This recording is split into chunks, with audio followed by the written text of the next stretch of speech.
আজি আমি লখিমপুৰৰ যিটো উচ্ছেদ আছিলে, ধুবুৰীৰ যিটো উচ্ছেদ আছিলে আৰু গোৱালপাৰাৰ যি উচ্ছেদ আছিলে, এই তিনিওটা বিষয়ক লৈ কিছুদিনৰ আগতে আমি অসমৰ মুখ্যমন্ত্ৰী ডাঙৰীয়াক সাক্ষাৎ কৰিছিলোঁ আৰু মুখ্যমন্ত্ৰী ডাঙৰীয়াই গোটেই বিষয়টো চিফ ছেক্ৰেটাৰীৰ হাতলৈ লিখি দিছিলে। আজি মুখ্যমন্ত্ৰী ডাঙৰীয়াৰ সেই তেওঁ লিখি দিয়া যি আমাৰ স্মাৰকপত্ৰখন আছিলে, আমাৰ স্মাৰকপত্ৰৰ ওপৰত তেওঁ লিখি দিছিলে, ফৰৱাৰ্ড কৰি দিছিলে। আজি সেই বিষয়টোক লৈ চিফ ছেক্ৰেটাৰীৰ লগত আমাৰ ৰাইজৰ দল আৰু কৃষক মুক্তি ছাত্ৰ মুক্তি সংগ্ৰাম সমিতিৰ উদ্যোগত আজি ধুবুৰীৰ প্ৰতিনিধি, গোৱালপাৰাৰ প্ৰতিনিধি আৰু লখিমপুৰৰ প্ৰতিনিধিৰ জৰিয়তে আজিৰ মুখ্য সচিব ডাঙৰীয়াক সাক্ষাৎ কৰা হ'ল। মুখ্য সচিব ডাঙৰীয়াক কেটেগৰিকেলি কোৱা হ'ল যে লখিমপুৰত যিখিনি আমাৰ খিলঞ্জীয়া ভূমিপুত্ৰক উচ্ছেদ কৰা হৈছে, তেওঁলোকৰ যিমান মাটি উচ্ছেদ কৰা হৈছে তাৰ সমান পৰিমাণৰ মাটি অন্য ঠাইত দিব লাগে। আনহাতে খ্ৰীষ্টিয়ান 20 ঘৰকো তেনেকৈ ধৰণে কৰিছিলে আদিবাসী, তেওঁলোককো ক্ষতিপূৰণ দিবলৈ কোৱা হৈছে।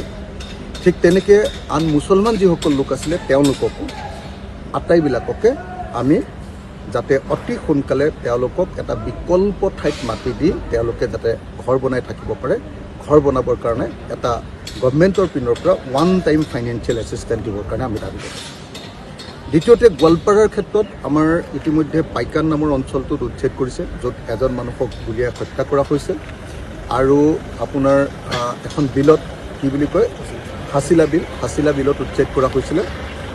সেই হাছিলা বিলৰ উচ্ছেদৰ দুইটা বিষয় আলোচনা কৰা হ'ল, দুইটা বিষয় তন্নকৈ কোৱা হ'ল আৰু তন্নকৈ কোৱাৰ পাছত মুখ্য সচিব ডাঙৰীয়া তাত পুলিচে যে এতিয়া মানুহবিলাক খেদি আছে সেইটো বন্ধ কৰিবলৈ দাবী জনোৱা হ'ল।